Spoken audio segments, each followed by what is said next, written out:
Hey everyone, in today's video, I want to go over 3 popular morning activities you can do with your students for those first, 10 to 15 minutes when they come to your classroom. Now, there are many different options you can use for students as they come into your classroom, and I don't think any of these options I'm going to share, I don't think any one of them is better than another. Realistically, you're going to have to ask yourself what type of structure do you enjoy as the teacher, as well as what the school schedule is like. For example, at one of the schools I taught in here in Massachusetts, we had a time where our students would funnel into the school, right? They had to arrive between 7:30 and 7:45, let's say. I don't remember the exact time, but it was pretty early. And they would actually meet in the cafeteria first before they would come to our classroom. So that was the time they were coming into the school, and they were supposed to be at school by the end of that time, so 7:45, let's say. Then I would walk down, grab my whole class from the cafeteria, and bring them to my classroom.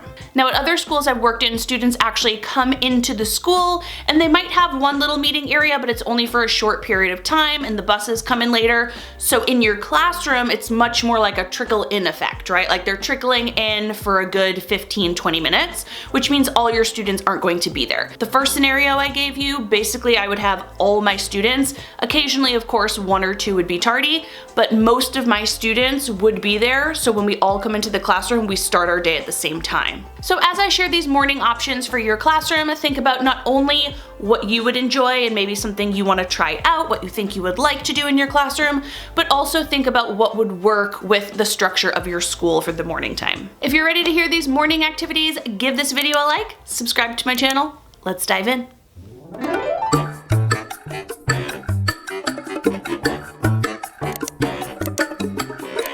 Now, before I even dive into all 3 options, I would love for you to write down in the comments, what does your morning look like? What is the first thing students do when they come in?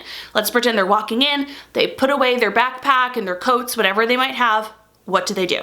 Let me know down in the comments. I love seeing how different it is from classroom to classroom. Now, from my own experience of working at many different schools across the country, many different districts, I have been able to see many different ways that students start our day, but they generally fall into 3 major categories. So that's what I'm going to share today with you. I'm going to share a little bit about each morning activity. And I've also seen, which I'll say now too, with all 3 of these different activities, I've seen a combination of them happen as well. So let's get started with morning activity number 1, which is morning meeting. Now, I'm not going to spend too much time talking about morning meeting. I love the morning meeting model in my classroom. In that first scenario I shared about earlier in the video, where I would go pick up most of my students from a place that they were already ready to go in the cafeteria, we would walk back in my classroom, they would put away their backpacks, their folders, whatever they needed, and they would come immediately to the rug, and we would start our morning meeting right away. I have a bunch of different videos about morning meeting in my classroom with morning meeting games and activities, different things about the morning message that we would do, different morning meeting greetings, but essentially a morning meeting in the classical sense has 3 different parts. When you would meet together, you really wanted to focus on your classroom community, so it would start with a morning meeting greeting, and then we would do a morning message that was already written on the board. We would read it together, it would be interactive, and then we would have a morning activity. And all of those components would only take about 10 to 15 minutes, so it wasn't super long. Again, I have a bunch of those videos. I will link them down in the description if you want to know more about, like I said, my favorite activities, my favorite games, my favorite messages, and my favorite greetings. I will link those down in the description. And this book right here, The Morning Meeting Book by Roxanne Crete, or Crete, I don't know if I said that right.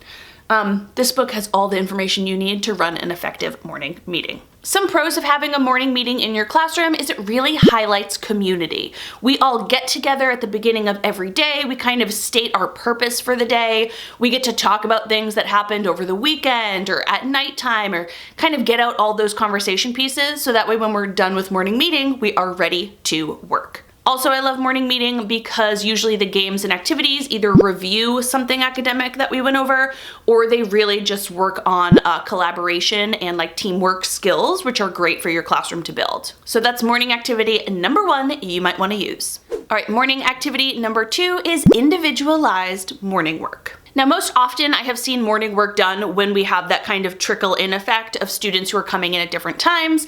I've seen the morning work down on everybody's desk, ready to go, and students know that after they put their stuff away, they will come over to their desk and they will complete their morning work. Now, morning work is great, and I've seen it successfully used in kindergarten, first and second grade many times, but there are a couple things you need to keep in mind. First, your students should understand what they're doing on their morning work, and I mean that in two ways. Number one, the content that they have there should be review content. It shouldn't be something brand new, because what are they going to do?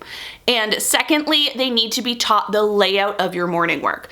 Now, there's a bunch of different morning work examples out there that you can use with your students, but whatever one you use, you want to make sure that your kids know how to complete it. Now, I actually just came out with my own morning work for kindergarten and first grade that I'm going to do monthly, and I want to just share with you some of the things that I love about it. Like I said, there's many different options out there, and finding the one that works best for your classroom is going to be largely up to you. But let me just show you what mine looks like and the different components. So here's an example of the kindergarten morning work for August. Since many schools are only in session in August for a few weeks, I have 20 of the same sheet here. And you can see that they write their name at the top. They will go ahead and color in the day of the week. That's going to remain the same every time. And then in August, they're going to practice the same 2 skills. So what I did is the top half of every morning worksheet is going to practice phonological or phonemic awareness. And I actually went ahead and used my scope and sequence from this video right here. In this video, I shared the letters, scope, and sequence that they recommend, going from easier phonological awareness skills to more difficult ones. So I followed the skills that students should learn throughout kindergarten and kind of stuck with those for the whole top half. I just know how important phonological and phonemic awareness is with our students, and while you should definitely do more practice, aloud with all of your classroom whole group, I thought this would be a great time to have students independently practice these skills as well. So in August, students are practicing rhyming words, and they will look at the image, and then they'll look at the 2 images and color in the one that matches. So cat, and then they have box and bat. They'll have to say the words aloud and figure out which 2 rhyme.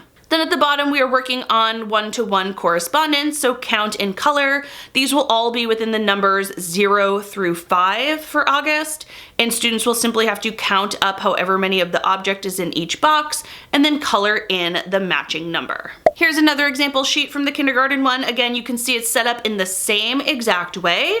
So students, after you've taught them once how to do it, they will know what to do for each and every day in August. That way, each month, you're only teaching them how to complete 1 or maybe 2 sheets. Now in first grade, I did the same thing. I followed along the scope and sequence for first graders. So here's an example of what this looks like. Here they are also working on rhyming, but they're going to do odd one out.